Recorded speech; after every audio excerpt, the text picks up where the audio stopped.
મળીએ મહત્વના સમાચાર વિશે। વધુ એક પોન્ઝી સ્કીમનું કૌભાંડ સામે આવ્યું છે, તેના અપડેટ પર નજર કરીશું। મહેસાણાના કડીમાં એકના ડબલ કરવાનું કૌભાંડ સામે આવ્યું છે। હજુ તો બીઝેડ ગ્રુપ સામે તપાસ ચાલી રહી છે, ત્યાં વધુ એક કૌભાંડ સામે આવ્યું।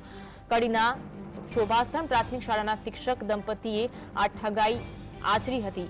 કનૈયાલાલ પટેલ અને સુધાબેન પટેલ એકના ડબલ કરવાની લાલચે ઠગાઈ આચરતા હતા। વધુ એક કૌભાંડ સામે આવ્યું છે, જેમાં કડીમાં અનેક શિક્ષકોના નાણાં ડબલ કરવાના બહાને નાણાં ફેરવવામાં આવતા હતા। 8 કરોડથી વધારે નાણાં લઈને શિક્ષક દંપતી ફરાર થયો હોવાનું સમગ્ર મામલો સામે આવ્યો છે, જે અંગે હાલ તો તપાસ કરવામાં આવી રહી છે। શિક્ષક દંપતીના ધારાસભ્ય હાર્દિક પટેલ સાથેના ફોટો સામે આવ્યા છે, તો આમાં પણ ક્યાંક ભાજપ કનેક્શન જોવા મળી રહ્યું છે, જે અંગે તપાસ કરવામાં આવી રહી છે।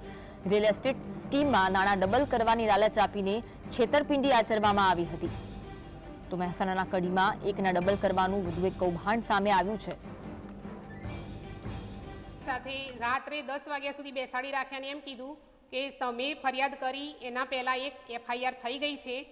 એ એફઆઈઆર 8 કરોડ રૂપિયાની હતી, એની વધારે એમાઉન્ટ હતી એટલે અમે એની એફઆઈઆર કરી દીધી છે, પરંતુ હવે તમારી ઓછી એમાઉન્ટ છે એટલે અમે તમારી એફઆઈઆર નોંધવા માટે તૈયાર નથી।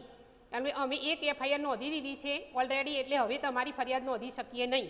એટલે શું એક ફરિયાદીની સામે એક જ વાર એફઆઈઆર નોંધાશે? શું અમારી એફઆઈઆર નહીં નોંધાય?